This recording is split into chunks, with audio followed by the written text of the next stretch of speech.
안녕하세요. 반갑습니다. 미술전시 해설가 김찬용입니다.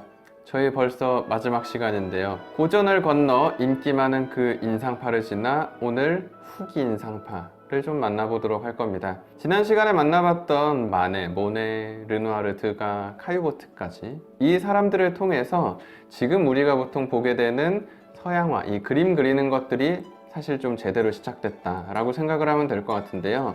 이 바통을 이어받아서 가장 인기 많은 또 다른 미술을 만들어낸 사람들이 바로 후기 인상파, 인상파들 이후에 나타난 애들이다 라고 생각을 하면 될 것 같습니다. 자, 시작의 화가로 소개해드릴 만한 분은 조르주 세라라는 예술가인데요. 지금 보고 계신 그랑자트 섬의 일요일 오후란 작품을 통해서 빅히트를 치게 됩니다. 이 작품이 1886년에 기존 앞서 선바의 임상파들 마지막 전시, 8번째 전시에 같이 작품이 걸리게 되면서 이 친구는 너무 새로워서 이 친구가 등장함으로써 이제 미술계가 또 바뀌겠구나 라는 자극을 준 계기가 되었습니다. 이 작품 어떻게 그린 건지 알겠나요? 그냥 색 예쁘게 잘 칠해놓은 것 같은데 라는 생각이 들 수 있지만 이걸 유심히 확대해서 자세히 보면은 붓으로 점을 찍어서 그린 겁니다. 지난 편에서 인상해돋이란 작품만 봐도 이런 바다 같은 거 표현할 때 널찍널찍한 길쭉한 이런 붓터치 이용해서 물결 느낌 같은 거 막 그리고 했었죠. 근데 이 세라란 사람은 점묘법이라고 해서 우리 점 찍어서 계속 이렇게 그림 그리는 거, 이걸 처음 시도했던 사람이 이 세라다 라고 기억을 하면 될 것 같습니다. 자, 이 사람이 생각했던 건 우리가 무엇을 볼 땐 빛에 자극받아서 보게 되는데 완성된 색 이렇게 팔레트에 만들어서 칠해주지 않아도 주황색을 보여주고 싶으면 노란색, 빨간색 점을 자잘하게 이렇게 섞어가지고 찍어 놓으면은 우리가 멀리서 볼 때 그걸 자연스럽게 주황색으로 눈이 인지하게 된다라는 걸 미술로 보여준, 되게 과학적인 미술을 보여준 사람이 이 쇠라라고 할 수 있겠죠.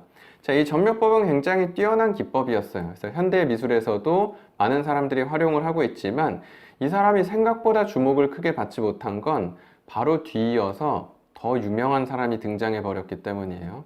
바로 지금 보고 있는 이 별이 빛나는 밤, 이 작품을 그린 화가인데 빈센트 반 고흐의 작품입니다. 이분이 딱 이 시기에 등장했습니다.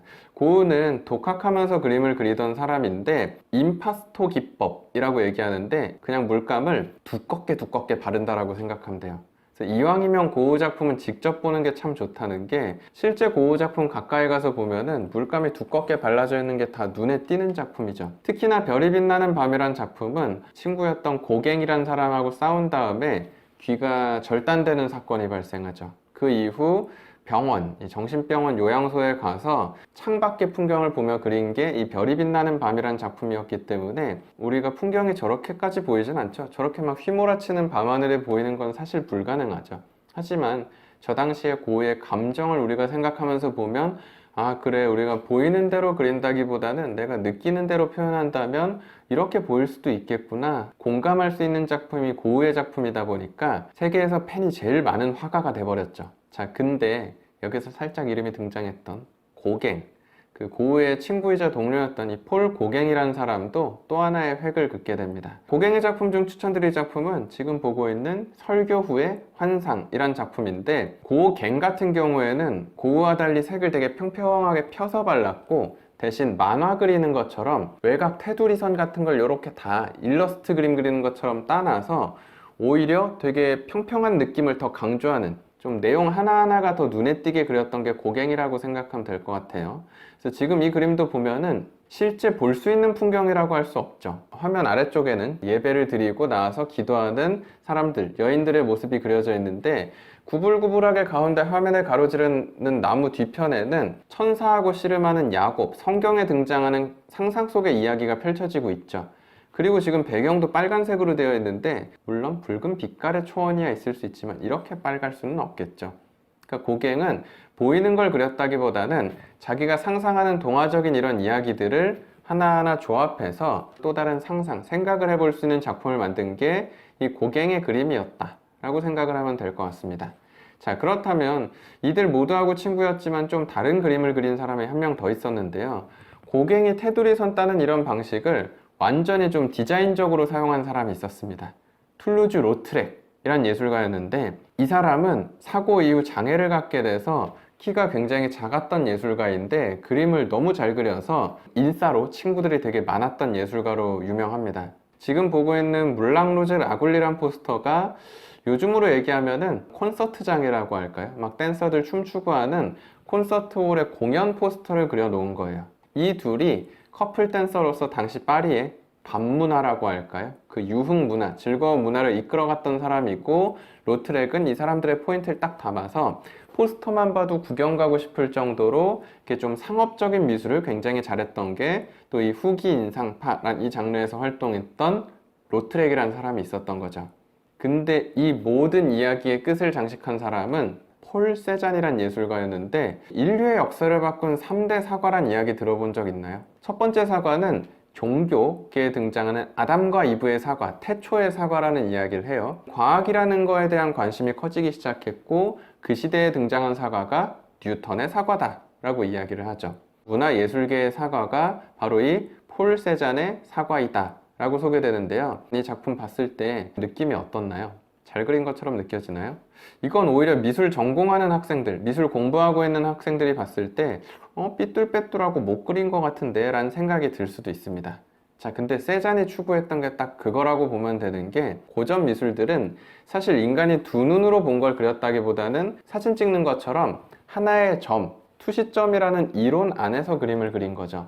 근데 세잔이 곰곰이 생각해보게 됐던 건, 인간은 막상 하나의 눈으로 보지 않잖아. 두 눈으로 보잖아. 우린 두 개로 보기 때문에 초점이 맞춰질 때마다 부분을 보고 부분 다 서로 다른 투시점이 존재해서 실제로는 우린 이렇게 일그러지게 부분을 관찰하는 거다 라는 걸 미술로 보여준 거예요. 내 눈이 조금씩 이동하는 거에 따라서 보이는 지점이 다 달라지죠. 우리는 세상을 그렇게 볼 수밖에 없기 때문에 나는 그 부분 유심히 따로 관찰한 걸 화폭에 모아서 그림으로 그려볼래 라고 선보인 게 세잔이었고, 이게 참 당연한 얘기 같은데 우리 첫 시간에 만났던 다빈치, 미켈란젤로, 라파엘로 이론이 너무 위대하다 보니까 500년 가까이 사람들이 그것만 지키면서 그림을 그렸던 거죠. 이걸 처음 깨부숴준 사람이 바로 이 세잔이란 사람이었고, 그 현대의 시작을 열어준 게 바로 후기 인상파, 그 중에서도 특히 세잔이 많은 것들을 새롭게 제시했다라고 소개가 되니까 그렇게 기억해주면 될 것 같습니다. 자, 마지막 시간이었는데요. 우리 학생들 고흐 작품은 익숙한데 지금 그 외에 소개해준 고흐 동료들은 조금 낯설 수도 있죠. 이것도 역시나 암기하듯이 막 공부하고 그럴 필요는 전혀 없습니다. 미술에 관심이 생기고 성인이 되어가면서 취미로 미술을 많이 보다 보면은 자연스럽게 그 차이들을 우리가 더 알 수 있게 될 거니까, 앞으로 미술관 갔을 때 부담 갖지 말고 이 이야기들 그냥 가볍게 한번 떠올려 보면서 미술과 좀 더 가까워지는 그런 우리 학생들이 되길 개인적으로 바라면서, 저는 앞으로 현장에서도 여러분을 만나 뵙고 재미있는 미술 이야기 계속 해드릴 거니까 현장에서 뵙기를 기대하며 저희 컨텐츠는 여기서 마무리 짓도록 하겠습니다. 끝까지 시청해 주셔서 감사합니다.